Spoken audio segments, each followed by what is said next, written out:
आता लाडकी बहीण योजनेबाबत राज्य शासनाने एक मोठा निर्णय घेतलेला आहे. ज्या महिलांकडे हे दोन कागदपत्र नसतील त्या महिलांना आता लाडकी बहीण योजनेचे 4,200 रुपये त्यांना भेटणार नाहीये. आत्ताची सर्वात मोठी अपडेट आहे. ज्या महिलांकडे दोन कागदपत्र नसतील अशा महिलांना आता 4,200 रुपये मिळणार नाही. ते देखील पुढचे जे हप्ते असणार आहे ते सुद्धा त्यांना मिळणार नाही.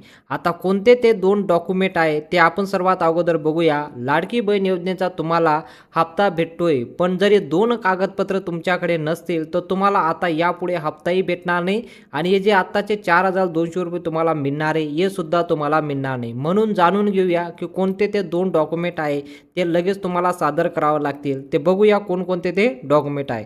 सर्वात अगोदर तुम्ही बघू शकता लाडकी बहीण योजनेचं एक मोठं अपडेट समोर आलेलं आहे.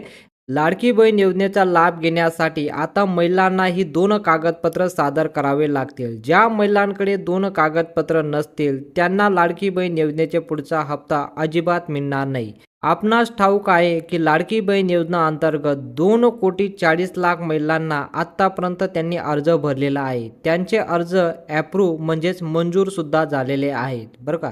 आता त्यांचे अर्ज मंजूर सुद्धा झालेले आहेत, परंतु काही किरकोळ महिलांचे अर्ज अजूनही पेंडिंग दाखवत आहे. म्हणजेच ते अर्ज आता रिव्ह्यूमध्ये दाखवत आहे. त्यांचे अर्ज लवकरच मंजूर होतील, म्हणजे त्यांचे सुद्धा अर्ज लवकरच मंजूर करण्यात येणार आहे. परंतु आता मात्र ज्या ज्या श्रीमंत महिला होत्या त्यांनी सुद्धा या योजनेचा फॉर्म भरला आहे, तर त्यांना आता या योजनेचा फॉर्म भरत असताना त्यांनी याचा लाभ घेतलेला आहे. अशा महिलांना योजनेतून वगळण्यास सुरुवात केली जाणार आहे. ही योजना फक्त आणि फक्त गरीब महिलांसाठी होती, परंतु काही श्रीमंत महिलांनी अनेक मध्यमवर्गीय महिलांनी या योजनेचा फॉर्म भरला आहे आणि या योजनेच्या माध्यमातून त्यांनी पैसे देखील त्यांच्या खात्यात जमा केले आहेत. त्यांना सुद्धा आता हे पैसे जमा करावे लागतील. त्यांच्याकडून आता वसुली सुद्धा करण्यात येणार आहे. आता त्या योजनेच्या बाबत ज्या लाडक्या बहिणींनी फॉर्म भरला आहे, जे श्रीमंत बहिणी आहेत त्यांनी सुद्धा फॉर्म भरलेला आहे, ज्या मध्यमवर्गीय बहिणी आहेत त्यांनी सुद्धा फॉर्म भरले आहेत.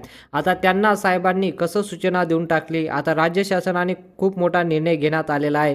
तो निर्णय म्हणजे ही दोन कागदपत्र तुमच्याकडे असतील तरच महत्त्वाचं आहे. जर हे दोन कागदपत्र तुमच्याकडे म्हणजे दोन डॉक्युमेंट जर तुमच्याकडे नसतील तर तुम्हाला इथून पुढे योजनेचा एकही हप्ता मिळणार नाही. मुख्यमंत्री एकनाथ शिंदे यांची विधानसभा निवडणुकीच्या प्रचारादरम्यान सांगितलं होतं की जर लाडकी बहिणींनी आम्हाला पुन्हा एकदा निवडून दिलं तर आम्ही योजना पुढील 5 वर्ष चालूच ठेवणार आहोत, असं एकनाथ शिंदे यांनी घोषणा केली होती. ही योजना कधीही बंद पडू देणार नाही, ही सुद्धा मोठी घोषणा त्यांनी केली होती. आता काय ते कागदपत्र असणार आहे, कोणाला ते कागदपत्र जमा करावं लागणार आहे, यावर मोठी माहिती बघू शकता.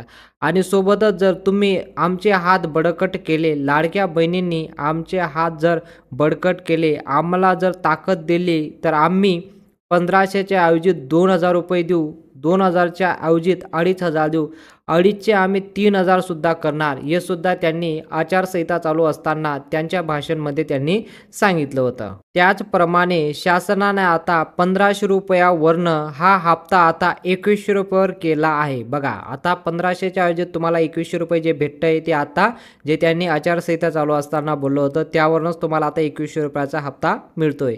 काल संध्याकाळी 6 वाजल्यापासून हे हप्ते महाराष्ट्रातील 10 जिल्ह्यांमध्ये महिलांच्या खात्यात जमा व्हायला सुद्धा सुरुवात झालेली आहे. आता काल संध्याकाळपासून 10 जिल्ह्यांमध्ये पैसे वाटप सुद्धा झालेले आहे. आता कोणते ते जिल्हे आहेत, कोणत्या जिल्ह्यात पैसे वाटप झाले ते सुद्धा मी तुम्हाला पुढे सांगतो. इथं बघू शकता तुम्ही. तर या 10 जिल्ह्यांची त्यांनी कसं निवड केली. जिल्ह्यांची लोकसंख्या जर कमी असेल, म्हणजे या 10 जिल्ह्यांची लोकसंख्या कमी आहे त्या जिल्ह्यांना सर्वात आधी पैसे वाटप केले आहे. बघा, सर्वात कमी लोकसंख्या असलेले 10 जिल्हे शासनाने निवडले आणि त्या ठिकाणी 30 लाख महिलांना आतापर्यंत त्यांच्या बँक खात्यात 2,100 रुपयाचा हप्ता जमा करण्याला सुरुवात सुद्धा केलेली आहे. बघा, तर राज्य सरकारने याला योजनेला सुरुवात करून 2,100 रुपये त्यांच्या खात्यात जमा करण्याची सुरुवात सुद्धा केलेली आहे. आता तुम्हाला देखील, तुम्ही जर या जिल्ह्यांमध्ये राहत असाल तर तुम्हाला सुद्धा पैसे भेटले असतील. हे 2 कागदपत्राबद्दल पण आपण जाणून घेऊया. कोणकोणते ते 2 कागदपत्र लागणार आहे. पण या जिल्ह्यात जरी तुम्ही राहत असाल आणि जर तुम्ही ते 2 डॉक्युमेंट जमा केलं नसेल, तर तुम्हाला सुद्धा मोठी अडचण येणार आहे. ती अडचण तुम्ही दुरुस्ती करण्यासाठी आत्ताच्या आत्ता तुम्हाला हे 2 कागदपत्र जमा करावेच लागणार आहे. ठीक आहे. आता अनेक महिलांचे त्या ठिकाणी कमेंट करत होत्या, की आम्ही तर त्या जिल्ह्यात राहतो, परंतु आम्हाला पैसे आलेच नाही. बघा, तुमची कमेंट येते, की सर आम्ही या जिल्ह्यात राहतो, तरी देखील आम्हाला पैसे आले नाही. तर हे 2 कागदपत्र तुम्ही जमा केले नसेल, म्हणून तुम्हाला आत्तापर्यंत पैसे आले नसतील. तर आता अशा महिलांसाठी त्या जिल्ह्याच्या नावे सुद्धा तुम्हाला सांगत आहे. ठीक आहे. आता तुम्हाला ते जिल्हे दाखवतो, त्या जिल्ह्यांचे नाव सुद्धा तुम्हाला सांगतो. या जिल्ह्यात जर तुम्ही राहत असाल तर तुम्हाला पैसे येणार आहे. ठीक आहे. तर महिलांची तक्रार करत होत्या, की आम्हाला पैसे आलेले नाहीत. तर ज्या महिलांनी फॉर्म भरत असताना जी डॉक्युमेंट आपण अपलोड केलेले आहे, त्या डॉक्युमेंटची पुनर्पडताळणी चालू आहे. बघा, आता तुम्ही जे डॉक्युमेंट सबमिट केले आहे त्याचं पुनर्पडताळणी चालू आहे. ठीक आहे. रिचेकिंग चालू आहे. ओके. ज्या महिलांचे चुकीचे फॉर्म भरले, चुकीचे कागदपत्र सादर केली, अशा महिलांना याचा मोठा फटका बसतोय. तर बघा, या 10 जिल्ह्याची तर मी नाव सांगतो. ते 2 कागदपत्र कोणतं लागणार आहे ते सुद्धा सांगतो आणि 10 जिल्ह्याचे नाव सुद्धा सांगतो, कोणकोणत्या जिल्ह्यात हे पैसे वाटप झाले. ठीक आहे. आता इथं बघू शकता. परंतु त्यापूर्वी माझ्या सर्व बहिणींना, माझ्या सर्व माता भगिनींना, सर्व ताईंना नम्र विनंती करतो, की तुम्ही हा व्हिडिओ बघत असताना व्हिडिओमध्ये रमून जाता आणि तुम्ही व्हिडिओला लाईक करणं विसरून जाता. म्हणून आत्ताच्या आत्ता या व्हिडिओला लाईक करून टाका. तुमच्यासाठी जे नवीन अपडेट येत असतं सर्वात अगोदर मी तुम्हाला सांगत असतो. आणि या चॅनलला देखील सबस्क्राईब करून टाका, जेणेकरून जी पण नवीन अपडेट येईल लगेच पाहण्यासाठी आत्ताच्या आत्ता चॅनलला देखील सबस्क्राईब करून टाका आणि बेल आयकॉनला ऑलला सिलेक्ट करा, जेणेकरून जी पण नवीन माहिती येईल ती लगेच तुम्हाला पाहायला भेटून जाईल. आता बघूया अपडेट काय आली आहे. साहेबांनी 2 कागदपत्र कसं सांगितलं आणि कोणत्या 10 जिल्ह्यात पैसे वाटप सुरू झालेले आहे. त्यापूर्वी तुम्हाला एक मोठी बातमी सुद्धा देतो, की केवळ लाडकी बहीण योजनेवरच विसरून राहू नका. शासनाच्या अनेक योजना येत आहे, त्यातून लोक लाखो रुपये कमवत आहेत. तुम्ही सुद्धा शांत बसू नका. लाडकी बहीण योजनेसोबतच विश्वकर्मा योजना असेल किंवा लखपती दीदी योजना असेल, असे अनेक योजना आहे, ज्यातून मोफत सायकल मिळत आहे, मोफत स्कूटी मिळत आहे.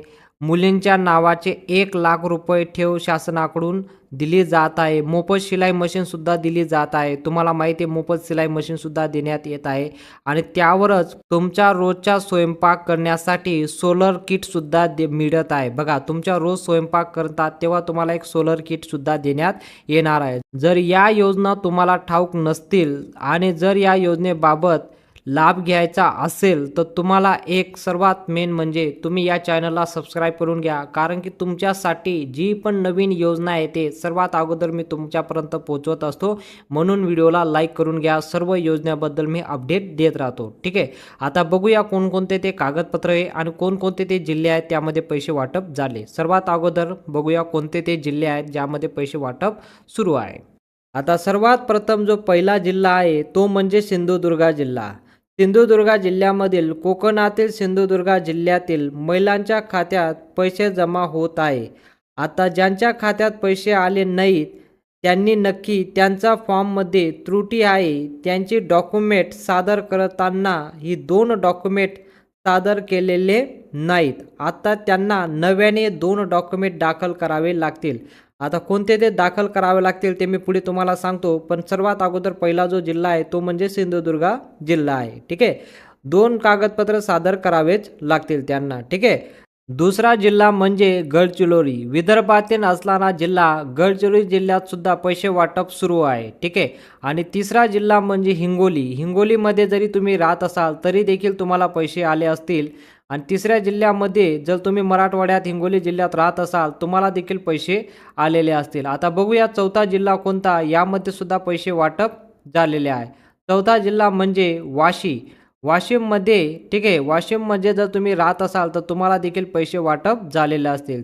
पाचवा जिल्हा म्हणजे भंडारा. भंडारा जिल्ह्यात जरी तुम्ही राहत असाल तरी सुद्धा तुम्हाला पैसे सुरुवात झालेली आहे. ठीक आहे. आता इथं बघू शकता 6वा, 7वा आणि 8वा जिल्हा म्हणजे वर्धा, गोंदिया आणि रत्नागिरी. कोकणातील रत्नागिरी जिल्हा म्हणजे 6वा 7वा 8वा या जिल्ह्यात जरी राहत असाल तरी देखील तुम्हाला पैसे वाटप झालेले आहे. आणि नंदुरबार जिल्ह्यात जरी राहत असाल तरी देखील खानदेशातील नंदुरबार आहे. आणि शेवटचा आहे धाराशिव, म्हणजे पूर्वीचा सर्विस्व नाव होतं उस्मानाबाद, त्याला आता धाराशिव करण्यात आलेलं आहे. या जिल्ह्यात सुद्धा पैसे वाटप होत आहे. ठीक आहे.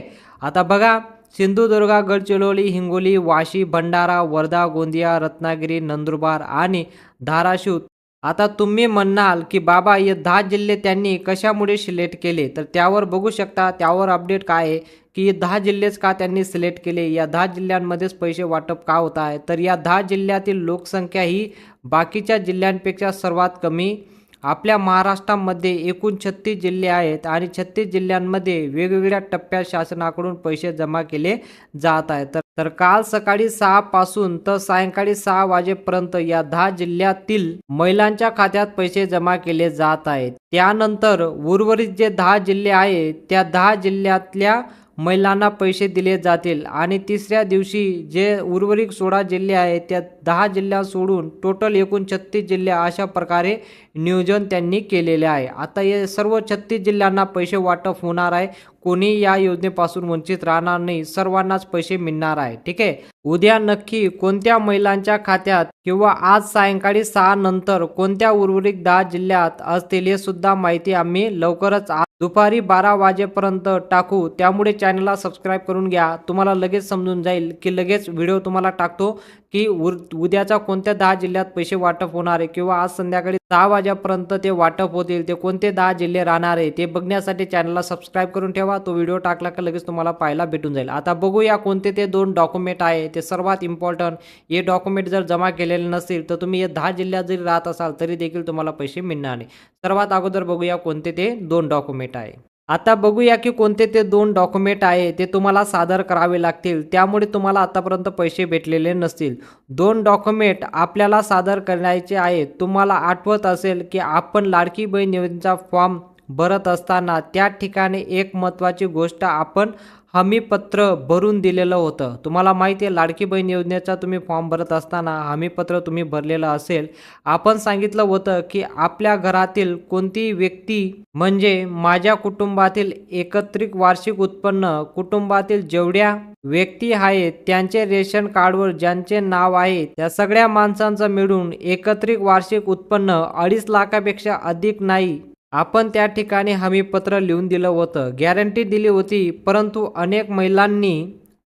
अनेक महिलांनी ज्यांचे उत्पन्न 2.5 लाखापेक्षा जास्त आहे त्यांनी सुद्धा फॉर्म भरलेला आहे. आणि या एक प्रकारचा स्कॅमच आहे, म्हणजे एक प्रकारचा फ्रॉडच आहे. तर अशा महिलांकडून आता पाठीमागच्या पैशांची तर वसुली लावली जाईल, सोबतच आता त्यांचा पुढचा हप्ता सुद्धा मिळणार नाही. तर आता हे शासन ठरवणार. तर कसं आहे बघा, शासनाकडून तुमचं बँक अकाउंटची सगळी माहिती आहे. तुम्ही पाहिलं असेल मागच्या आठवड्यामध्ये शासनाने संजीव गांधी निराधार योजनेचे विषयी लाडकी बहीण योजनेचे पोर्टल वरतील माहिती जाहीर केली होती. तुम्हाला माहिती आहे संजीव गांधी निराधार योजनेच्या माध्यमातून याच्या पोर्टलवरनं ही माहिती गोळा करण्यात आली होती. तुमच्या फॉर्ममध्ये तुमच्या नावापुढे तुमच्या संजय गांधी निराधार योजनेचा लाभ मिळतोय की नाही हे त्यांनी त्या ठिकाणी स्पष्ट नमूद दिलं होतं. आणि आता ज्यांच्या नावापुढे होय असेल व त्यांना संजय गांधीचे 1500 रुपये मिळत आहे, अशा प्रकारच्या महिलांना इथून पुढे 1 रुपया सुद्धा मिळणार नाही.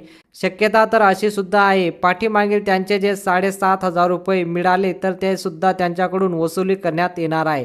आता पहिलं जे तुमचं डॉक्युमेंट होतं ते म्हणजे तुम्ही 2.5 लाखापेक्षा उत्पन्न कमी असेल तरच तुम्हाला त्या योजनेचा फॉर्म भरला असेल आणि पैसे तुम्हाला भेटत असतील. तर पुढे बघा माहिती काय आली आहे. तर अशा महिलांकडून संजय गांधी निराधार योजनेचे पुढचे हप्ते येणार आहे ते पुढचे हप्ते थांबवले जातील. म्हणजे लाडकी बहीण योजनेचे पण हप्ते थांबवले जातील आणि संजय गांधी निराधार योजनेचे पण हप्ते थांबवले जातील. अशा महिलांनी ज्यांनी सरकारला धोका दिला त्यांच्यासाठी खूप वाईट आहे.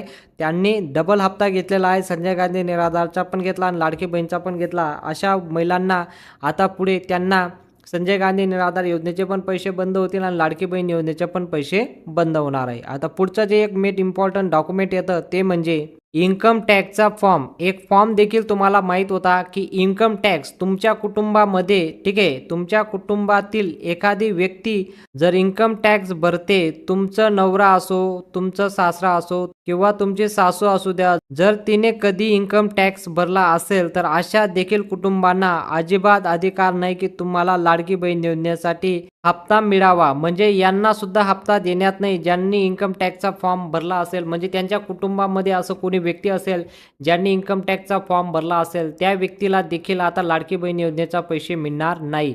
म्हणजे तुमच्या कुटुंबात कोणी व्यक्ती असेल त्यांनी इन्कम टॅक्स भरला असेल तर तुम्हाला देखील पैसे मिळणार नाही. असं हे 2 इम्पॉर्टंट डॉक्युमेंट आहे. जर यामध्ये जर तुमचं काही त्रुटी असेल तर ते त्रुटी तुम्ही दुरुस्ती करून घ्या, तरच तुम्हाला लाडकी बहिणींचा ₹2100 हप्ता म्हणजे ₹4200 तुम्हाला मिळणार आहे. जर तुमचं यापैकी काही असेल, शासन याची पडताळणी करतंय. पडताळणीमध्ये जर तुमचं नाव आलं तर तुमची लाडकी बहीण योजनेपासून अपात्र ठरणार आणि वसुलीसुद्धा तुमच्याकडनं केली जाणार आहे. असं नवनवीन माहिती बघण्यासाठी चॅनलला सबस्क्राईब करून घ्या आणि बेल आयकॉनला ऑलला सिलेक्ट करा. जे नवीन अपडेट येईल लगेच तुम्हाला पाहायला भेटून जाईल. भेटूया पुढच्या मोठ्या अपडेटमध्ये.